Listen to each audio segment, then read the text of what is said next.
Hi friends, welcome to Telugu defence news. Aero India షోలో Russia ఇండియాకి ఒక ఆఫర్ ఇచ్చింది.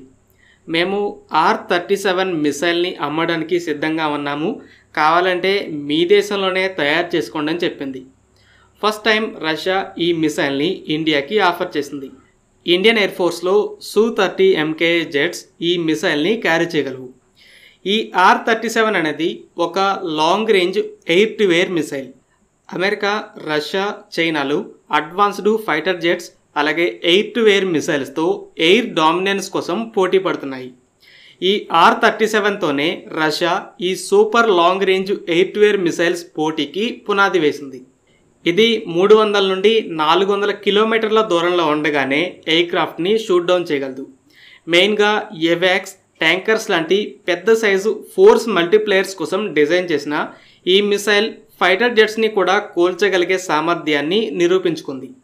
ఒకసారి రష్యన్ Su-30 జెట్ ఈ మిసైల్తో యుక్రెయిన్ Su-27ని 130 కిలోమీటర్ల దూరంలో ఉండగా డౌన్ చేసింది. ఇలాంటి మిసైల్ని రష్యా డెవలప్ చేసిన తర్వాత లాస్ట్ ఇయరే చైనా, అమెరికాలు కూడా సుమారు 400 కిలోమీటర్ల రేంజ్తో PL-17 అలాగే AIM-174 అనే తమ మిసైల్స్ని బయటపెట్టాయి. ఇండియా కూడా ర్యామ్జెట్ టెక్నాలజీ 340 కిలోమీటర్ల రేంజ్తో అస్త్రా మార్క్ 3 మిసైల్ని డెవలప్ చేస్తుంది. కానీ డెవలప్మెంట్ పూర్తవడానికి టైం పడుతుంది. కాబట్టి ఇండియా R-37ని కొనాలని మాట్లాడుకుంటున్నారు. అయితే ఇందులో ఒక చిక్కు ఉంది. రష్యా కానీ అమెరికా కానీ వేరే దేశాలకి వెపన్స్ని అమ్మేటప్పుడు వాళ్ళ మిలిటరీలో ఉండే స్టాండర్డ్తో అమ్మరు, డౌన్ గ్రేడ్ చేసి అంటే సామర్థ్యాన్ని తగ్గించి అమ్ముతారు. R-37 ఒరిజినల్ రేంజ్ అనేది 300 నుండి 400 కిలోమీటర్లు అయితే వేరే దేశాలకి అమ్మడానికి RVVBD అనే ఒక ఎక్స్పోర్ట్ వెర్షన్ని డెవలప్ చేసింది. దీని రేంజ్ 200 కిలోమీటర్లు. ఇలా తగ్గించినా కూడా ప్రపంచవ్యాప్తంగా ఉన్న చాలా ఎయిర్ టు ఎయిర్ మిసైల్స్ కంటే ఇది ఎక్కువే. అయితే ప్రస్తుతం ఇండియన్ ఎయిర్ ఫోర్స్ని చూస్తే రఫాల్ జెట్స్లో 200 కిలోమీటర్ల రేంజ్ మిటియోర్ ఉంది.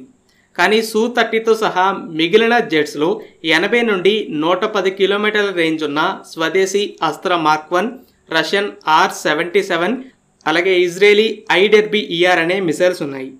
160 కిలోమీటర్ల రేంజ్ అస్త్రా మార్క్ 2 2 సంవత్సరాల్లో సర్వీస్లో జాయిన్ అవుతుందని చెప్తున్నారు. ఈ R-37ని కొనాలని డిసైడ్ అయ్యి ప్రైజ్ మాట్లాడి డెలివరీ అవ్వడానికి పట్టే టైంకి అస్త్రా మార్క్ 2 కూడా రెడీ అవుతుంది. సపోజ్ ఒక మిసైల్కి 60 కిలోమీటర్ల రేంజ్ ఉండి ఇంకో మిసైల్కి 100 కిలోమీటర్ల రేంజ్ ఉంటే వాటి మధ్య ఉన్న 40 కిలోమీటర్ల తేడా అనేది చాలా ముఖ్యమైనది. అయితే లాంగ్ రేంజ్లో అంటే 150 నుండి 200 కిలోమీటర్ల దూరంలో ఉన్న టార్గెట్ని షూట్ డౌన్ చేసేటప్పుడు యాక్యురసీ అనేది తక్కువ. దీనివల్ల 160 కిలోమీటర్లకి 200 కిలోమీటర్లకి మధ్య ఉన్న తేడా R-37ని కొనడాన్ని సమర్థించదు.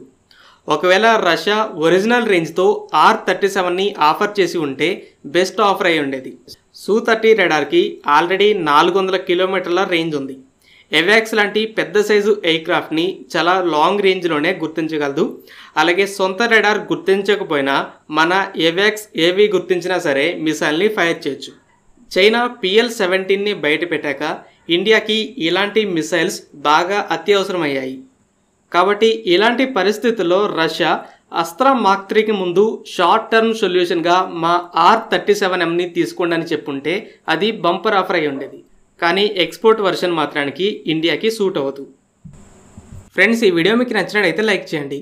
అలాగే మరిన్ని ఇంపార్టెంట్ డిఫెన్స్ అప్డేట్స్ కోసం మన ఛానల్ని సబ్స్క్రైబ్ చేసుకోండి.